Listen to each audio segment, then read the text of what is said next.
Well, let's touch on some of those remarks now, live with John Laughland, lecturer in politics and history at ISIS, the Catholic Institute of the Vendée in Western France. You're most welcome to the programme. For the past number of years, a lot of what's come out of Europe towards Russia has focused on division. Could BRICS and forums like the Sochi Symposium, could they help to realign that relationship in a more positive manner? Well, I mean, as the previous speaker just said, I think it was Konstantin Kosachev, if I'm not mistaken. It was, yeah. We are still a long way from that. Of course, the participants today hope that it's a beginning, but let's be frank, the people who've come here are people who already wanted the dialogue and who were opposed to the policy of division that you mentioned, Yunan. I think we are quite a long way off. I think I agree very much with what Mr. Kosachev just said. You know, Europe has been in this position. Of course, it's got worse since the Ukraine war started in 2022. But there was a very long build-up to it. There's been really years or decades, actually, of this. And I'd love to be able to tell you, yes, it's all going to come crashing down. But again, as he said, Europe has put itself in a trap, and they've marched their troops up to the top of the hill, and it's quite difficult to march them down again. You know, this is from the European point of view, from the EU point of view, this is a war for democracy, a war for this, a war for that. It's quite difficult to climb down from those kinds of positions. But yes, of course, if BRICS, as I'm sure it will be the case, turns out to be a success, if the sanctions, which, as you said, I think Yunan, it was Mr. Kosachev, if they, as we can all see, they're failing, if that continues, and of course if the pain continues to rise, as it no doubt is in Europe, with the latest news from Volkswagen in Germany and that sort of thing, then one assumes that at some point change will come, and if it does, then hopefully these kinds of fora will be useful in re-establishing some sort of relationship.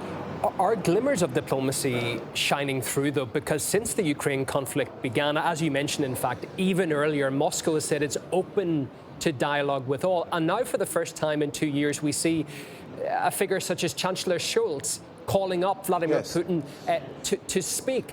Why now do you think that's happening after so long? I think it's very simple. His boss, Kamala Harris, is not going to be in the White House. So he's got a green light, hasn't he? He's a free man. Don't forget, Chancellor Scholz was the man who, in February 2022, before the war started, stood silently next to Joe Biden when Joe Biden told a German journalist that America would put an end to the Nord Stream pipeline. The German Chancellor, the head of the government of the largest country in Central Europe, said nothing when the Americans announced they were going to destroy his critical infrastructure. Now Biden is over, Harris is over. Politicians know the way the wind is blowing. That's often criticized as opportunism, perhaps rightly so. But I think that this telephone call is a first sign, yes, of a change in the direction of the wind. Whether it will lead to anything, I don't know, but it's definitely significant. And it's doubly significant because it's coming into an election time. And without, again, wishing to predict too much, it seems that election, the German election, which after all is extremely important for the whole of Europe, might be fought, among other things at least, on the question of peace, because the opposing side, the German Christian Democrats, are extremely hawkish. When I say hawkish, as I'm sure your viewers know, the leader of the CDU in Germany wants Germany to attack Russia.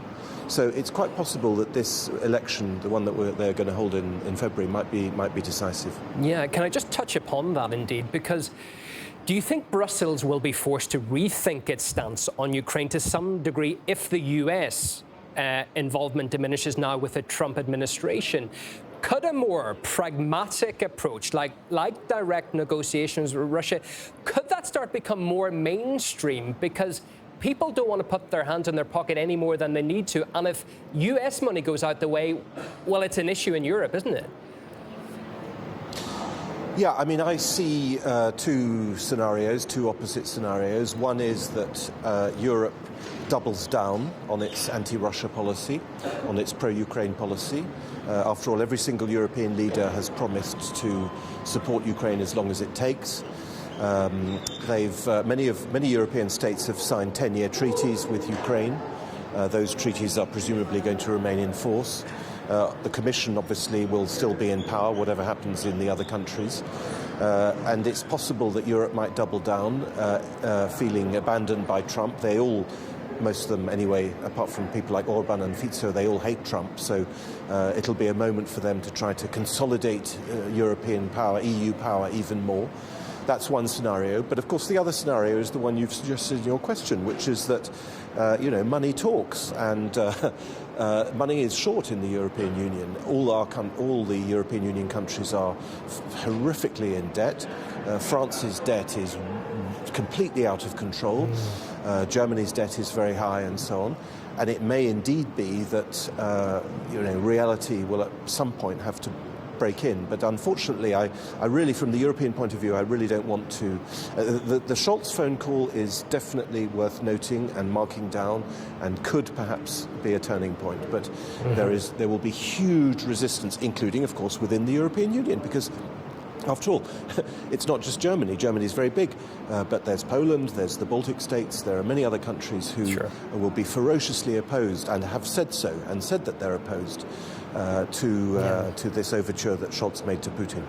OK, well, we wait to see, as always, what occurs. As you say, that German election could be pivotal as well in February. Mr. John Laughland, lecturer in politics and history at the Catholic Institute of the Vendée in Western France. Many thanks, and good to see you as well. Thank you, Ian.